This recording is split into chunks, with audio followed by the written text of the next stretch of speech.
right, thank you. And thanks everybody. This is a crazy full room all day, and I didn't expect that at the end of the day that it would still be so full. So it's, I think, a testament to the enthusiasm that we've been hearing throughout the day and the importance of this topic. So thanks all for being here. I'm going to do a quick intro of the panel. To my left is Maggie Mattingley, who is the lead director for inventory management at the Trade Desk, and Maggie's based in Irvine. Her role focuses on relationships with Trade Desk sell-side partners, and also asked each panelist something that one of their commitments to sustainability. Maggie says she likes to decline housekeeping when she travels to reduce the use of chemicals. John Schulz is CMO for Viant, responsible for leading all the marketing, communication, and partnership activities. He is also the company's corporate sustainability lead, and tells me not only is he a big recycler, he's also, as a lifelong car guy, planning to make the big step of an electric vehicle for his next car. And Joseph Dressler just joined Adform as VP of Sales last month. He's got over 25 years of ad tech experience, having worked with agencies, publishers, and on the tech side. He's a University of Michigan grad. And he likes to bike to and from work as his commitment for controlling carbon emissions. And I'm Greg MacDonald. I'm founder of Chealsea Strategies. We're an ad tech consultancy, and we work with mid-size ad tech clients to help accelerate their programmatic partnerships. And I don't have a car, and it's been a very long time since I have had one. One of the benefits of living in New York. So just as by way of a little bit of setup, obviously advertisers and agencies have many goals they're chasing: targeting, measurement, verification, strategic partnerships, spend endeavors, and so on. Sustainability becomes just one more of those. And programmatic has obviously helped streamline media buying and make it a whole lot easier. And I think we're probably closing out the day here because DSPs are a really critical piece of infrastructure where the rubber meets the road. And because of that, also a really critical piece of infrastructure and a link in the chain that can help reduce carbon emissions. So my first question that I'm going to ask the whole group, and this is in two parts, is how do you incorporate sustainability into your corporate cultures? And then also, how do you help advertisers activate on this? So Maggie, maybe I'll start with you and we'll go across. Yeah, happy to.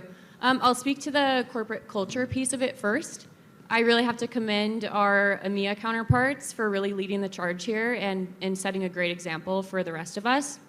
In our UK office, they've completely eliminated single-use plastics, and they are very intentional about who they choose as supply vendors in the office based on sustainability and some of their core values as well. They also choose the location of the office based on that. So I think we're all learning in different areas of our offices. We're definitely looking to the EMEA market as kind of the North Star in some of our sustainability efforts. But excited to see everything that we can continue to improve on as we, partner together and get deeper into this.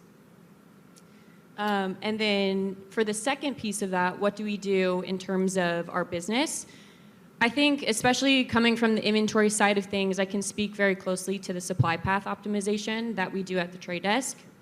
And this is something that we've been doing for years. I think the IAB standards such as sellers.json, ads.txt, supply chain object have really helped get the industry all on board with the same things here.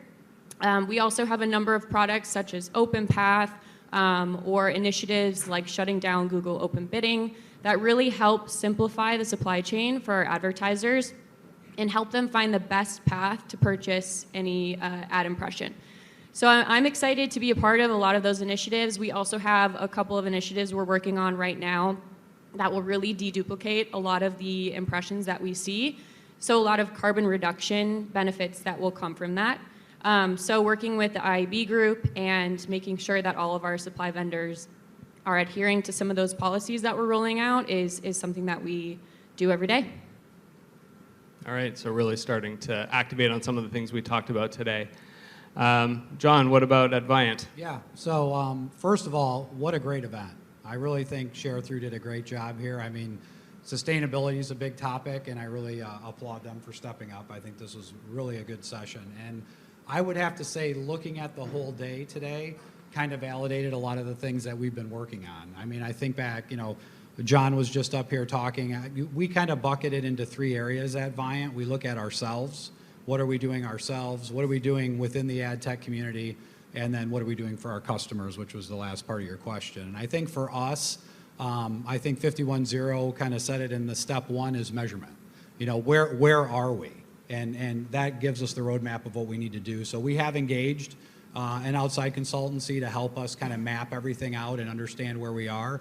A lot of the categories are the categories that you would expect, right? It's travel, it's cloud computing, it's the things that we know we got to get our arms around. So we've committed to being carbon neutral by the end of the year on our journey to net zero, right? You got to take it one step at a time, and that's what we're looking at doing. So kind of getting our arms around it. We do have an internal sustainability working team that's at the C level at Viant. I chair that group, so I know that group is meeting on a regular basis, and we're doing what we need to do. So I think we're, like I said, the validation in terms of the steps in the process is really reassuring. I think from an industry perspective, John hit it. We're better as we than individually.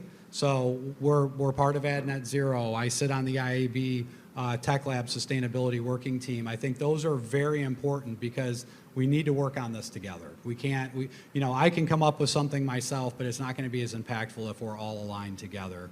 On the customer side, we actually are trying to help encourage our customers to kind of focus more on sustainability. We launched a program we call Adtricity, which is basically allowing our customers to leverage their supply chain, which is us.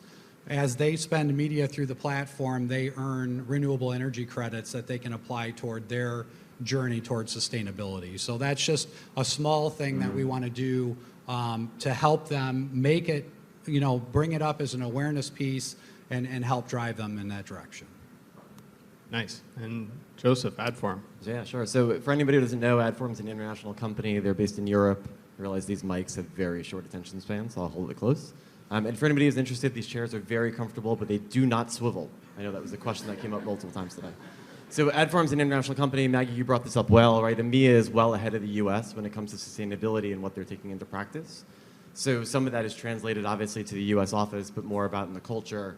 Our head of marketing here in the US, just to give you a small example, we talked a lot today of there's small steps to take and then there's large steps to take. So we're officially moving our business cards to a one business card that just connects to your phone, right? So when we meet people, we just tap on their phone, all the business cards are there. We don't have to worry about giving away paper, which, let's be honest with ourselves, how many of us kept business cards, put them in a Rolodex, and looked at them ever again, right? So this is a much more sustainable path as a very entry step. We talked about travel. I know that came up before. Adform's really thought about the idea that not only should we limit travel, it's literally in our ESG policy, it's in our travel policy, but more so to the idea that says, can we reward the employee when they take mass transportation? So if anybody's in New York, you know that going to JFK is not a cheap cab ride, $75, $100, depending on where you're coming from. But if you take the LIRR in the subway, it's $15, right? And so Adform has thought through, all right, well, what if we actually pay back the employee, not just the fee, but almost reward them for it, give them another $20. Adform still saves a lot of money, right? But we're using public transportation versus mass. So we heard today the idea of how can the everyday employee help the customer or help the company. I think that's a really good starting point. And then on a bigger picture, we mentioned EMEA before. 100% of our data centers, which I think one of the earlier sessions talked about data centers obviously being such a big use of energy. 100% of our data centers in Europe are using renewable energy. So that was really important if we think about that step that we can take. And then talking about what the two of them mentioned, which is how can we start to use our own machine learning around supply path optimization. But I know we'll talk more about that. Yeah, and I think it's also one of the themes that's come through today too that struck me is you can really lead from any seat. Obviously, the company has a role, but every employee can really do something as well, which is pretty a great place to be. So in ad tech, one of the topics, I mean, I guess in any business, the topic is whether you build or partner. We had this debate that raged pretty fiercely when verification became a thing. How do you, John, I'll maybe start with you. How do you think about that build versus partner in this instance? Well, I think a lot of it depends on the size and scale of the company too, the amount of resources. I think with a program like Adtricity, it's not really a product, it's a program, and it's a program to help lead our customers to where we want them to go. But a lot of what we do is through partnerships. I would say that's kind of a majority, because you heard all the speakers today. There's a lot of really smart people in this space, and you can't pretend to know everything.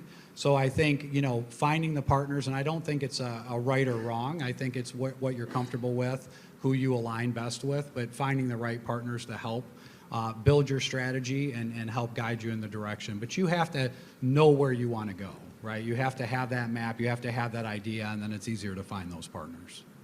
I think John's spot on there, and a phrase we use in the industry a lot, right, is grading our own homework.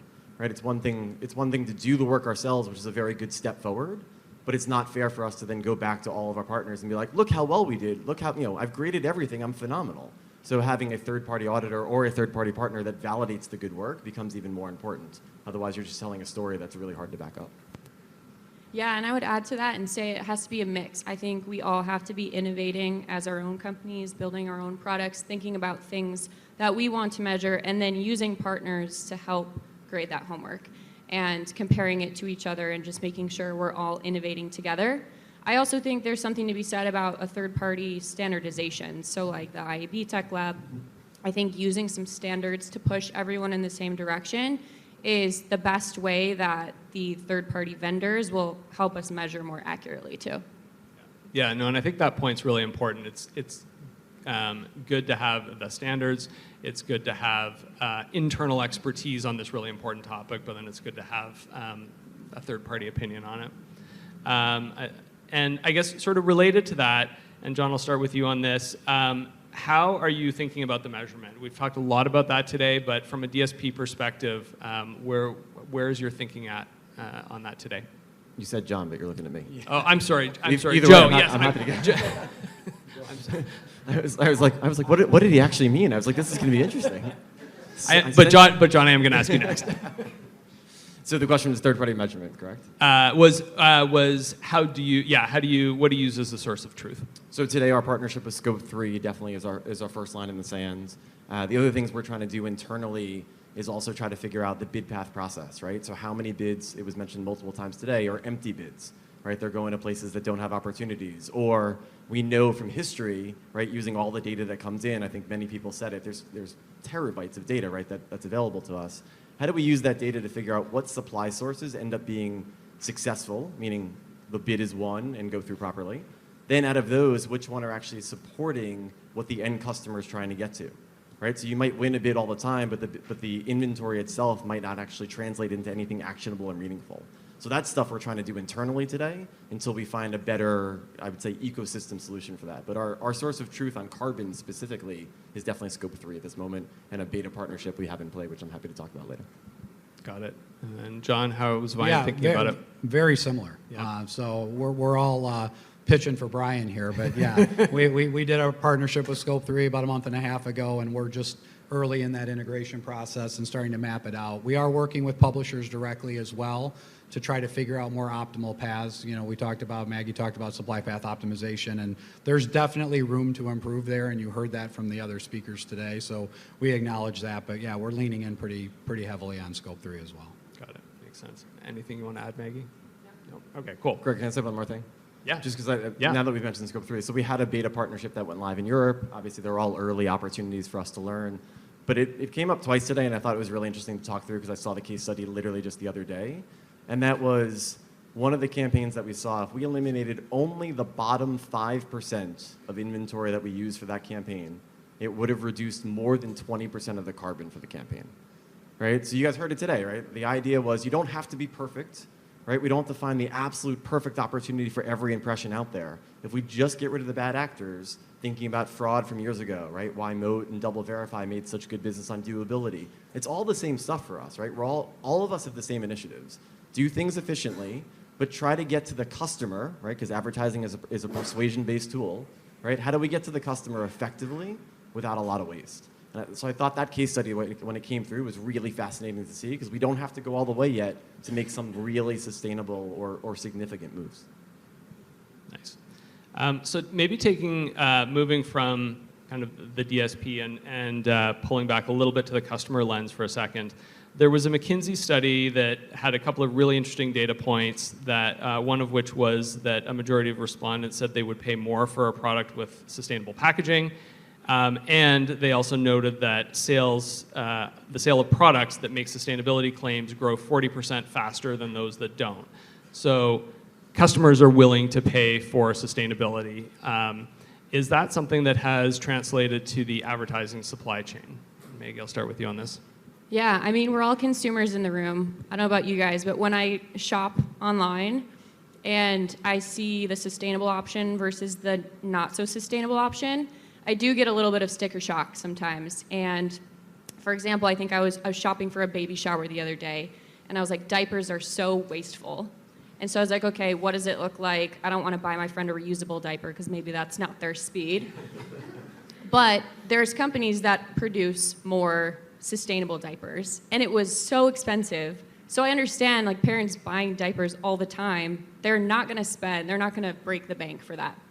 But the good news for our industry is that I think advertisers don't have to face that challenge, because with fewer hops in the supply chain, you're becoming more sustainable and it should be cheaper. So I think it's more so a question of the supply side. Is the supply side willing to take that short-term sacrifice on revenue that comes from QPS bias and working with all these intermediaries to really benefit the ecosystem in terms of sustainability? But for advertisers, I think it's an easy choice right now.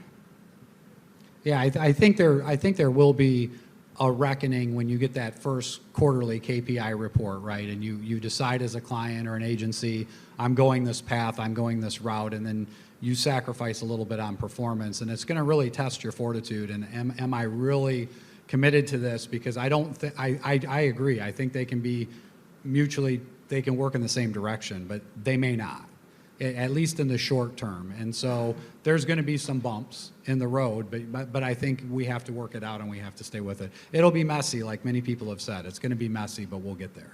John, I mean, your point's an important one. If we go back to, like you said, sustainability from a consumer perspective, right? We know that things cost more when they're better.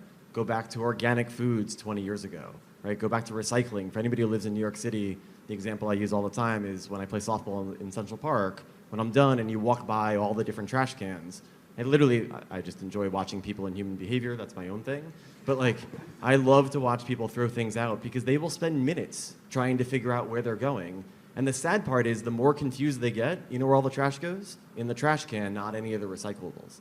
So as an industry, right, we have to make this process easy. There's multiple ways of getting there. It's not something, John, to your point, that we're going to snap our fingers with.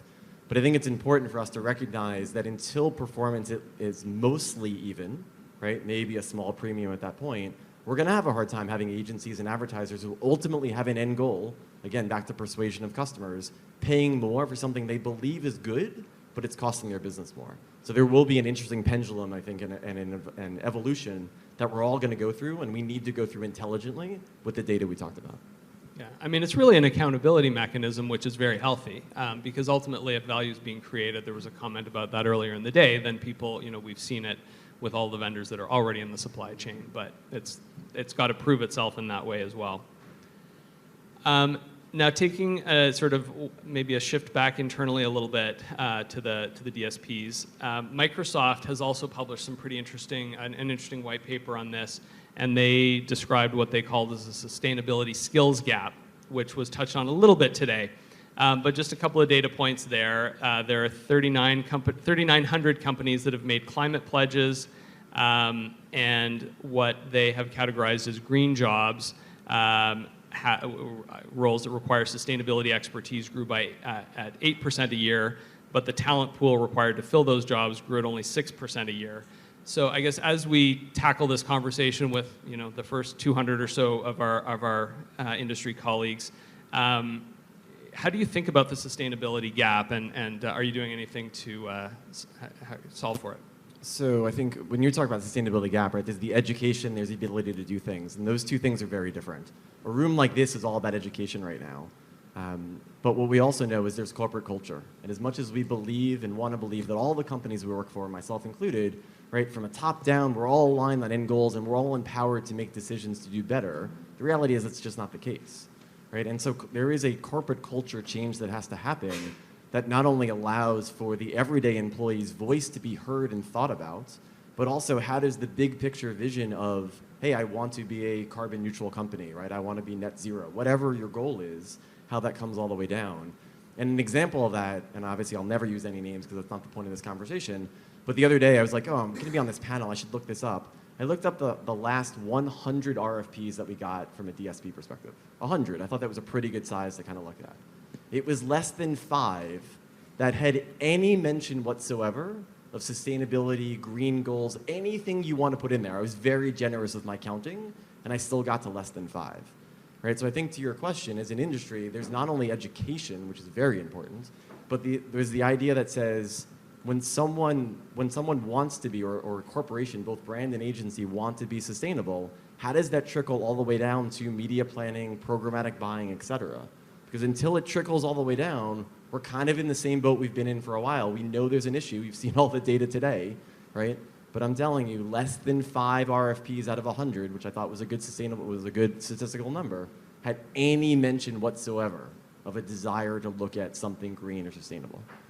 Yeah, and I think on the corporate culture, just as an aside, because it really affects Viant as a company, but we're still co-founder led. Our co-founders actually 3 years ago bought a 2-century-old farm in North Carolina, 100 acres, and ripped out all the soybeans and put 35,000 solar panels in and connected into the Eastern Seaboard grid to provide more renewable energy. Now, this was a side project, right? This isn't, but it affects us because it's the same 2 guys that lead and run our company that are coming back and saying, now what are we doing as a company to improve ourselves? And so when you have it at that level and you've got that level of commitment, it's infectious, and it drives through the organization, and it makes you want to do better.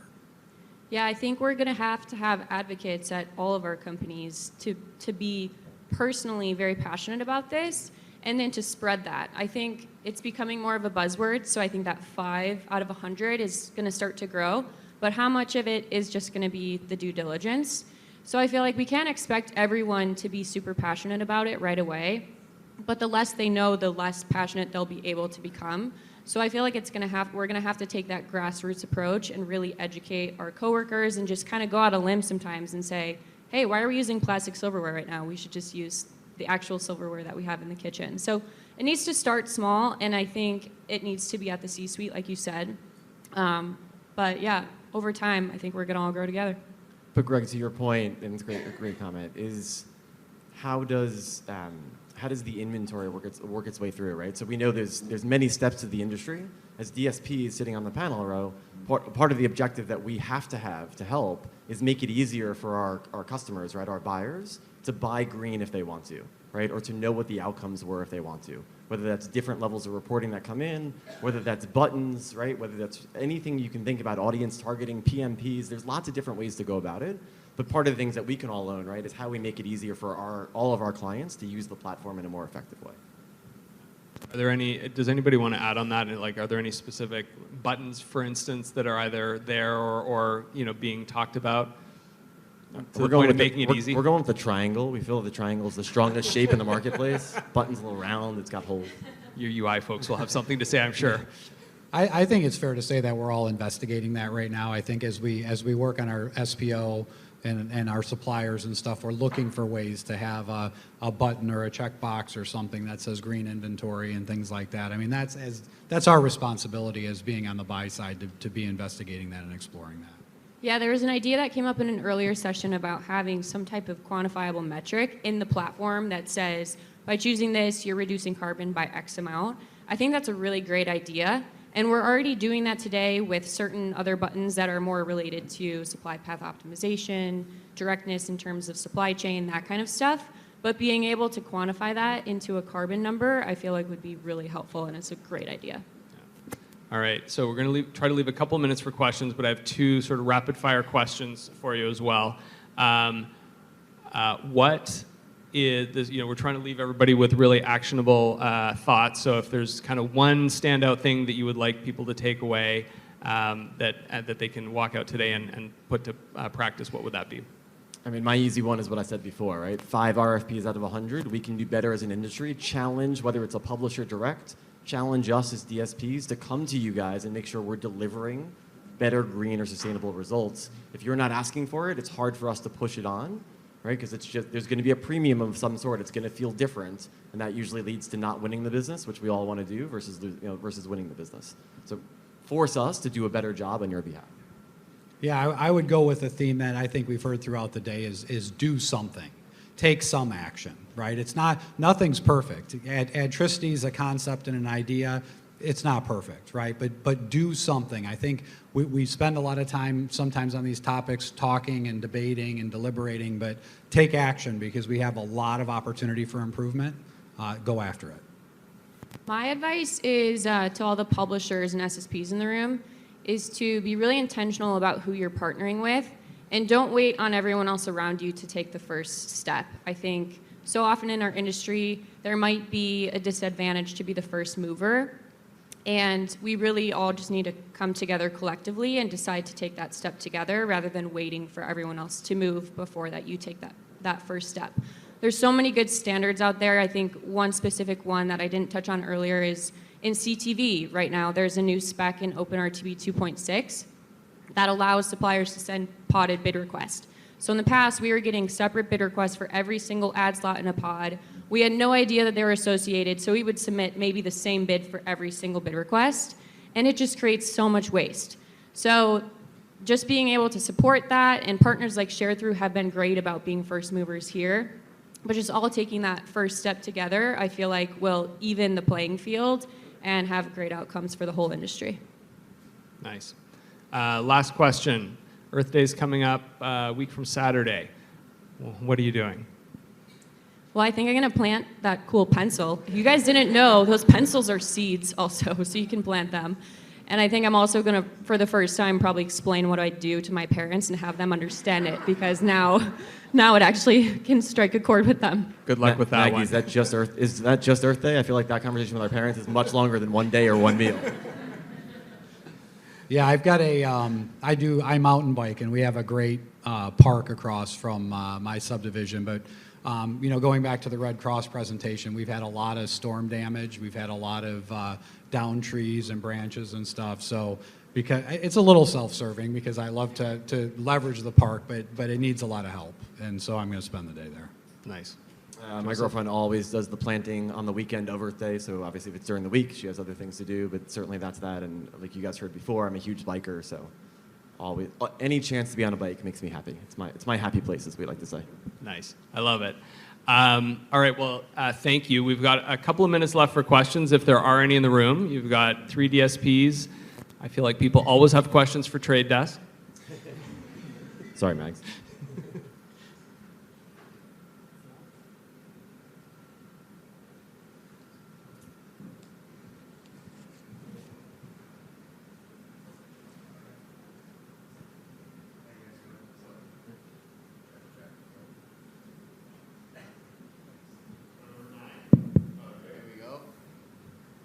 What's up, you guys? Okay. I thought you were going to say you were going to turn off all advertising for Earth Day, but that'd probably be counterproductive, right?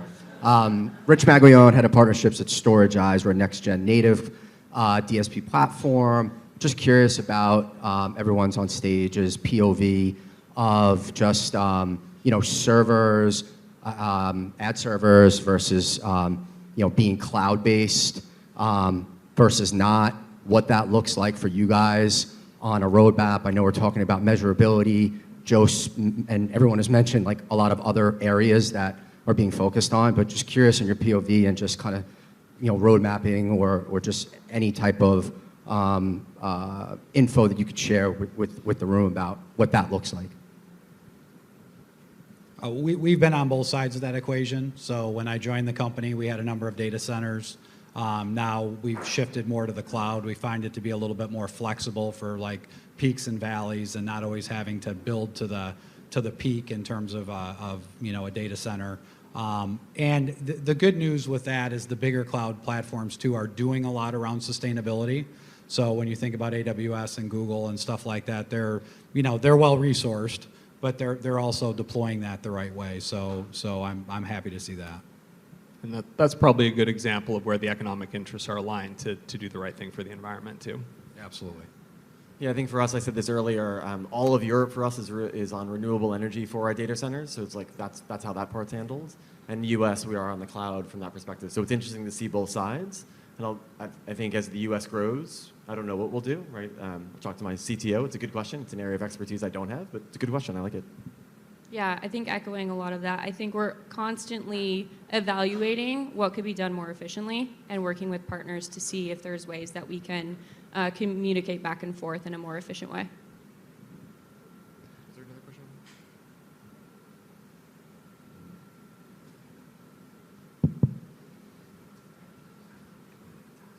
Ryan from Assertive Yield. We work with our SSPs to do what people call bid reduction and traffic shaping.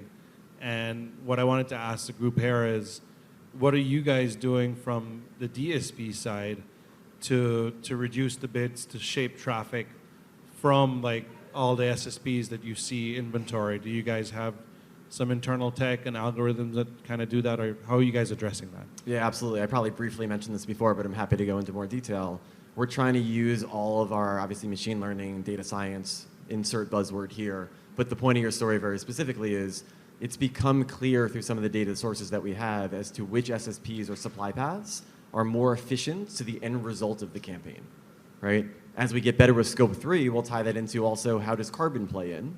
And as those two come together, right, with machines that do much better jobs than any human can do, I think you'll see the efficiency of our effort in the marketplace, but also the results of the campaigns really transform. But that's how we're thinking about it, right? What's visible today, but also what data can we use based off success historically to get rid of bad actors? Yeah, for us, we have policies in place with all of our SSPs and supply vendors. And so that's our first step to reducing the number of bid requests that we receive. As you guys are very familiar with, I'm sure publishers can route inventory to an SSP in multiple different ways. The SSP can then send every opportunity to the DSP, and it just results in a lot of waste. And so that's the first step. And then I guess once we do that, we also have our SPO model running as well. And so that just takes a look at historical data and says, where am I most likely to win this bid at the right price, and prioritizes bidding through those paths at any given time. So that's a dynamic algorithm that's always being updated, but it's our best way to say, we're not going to waste bids on a path that we don't see historical win rates through. Yeah, same here. You know, optimizing SPO and QPS. All right, sounds good. All right, well, Maggie, John, Joseph, thanks so much for sharing your insights. Thanks for having us. Bye, everyone.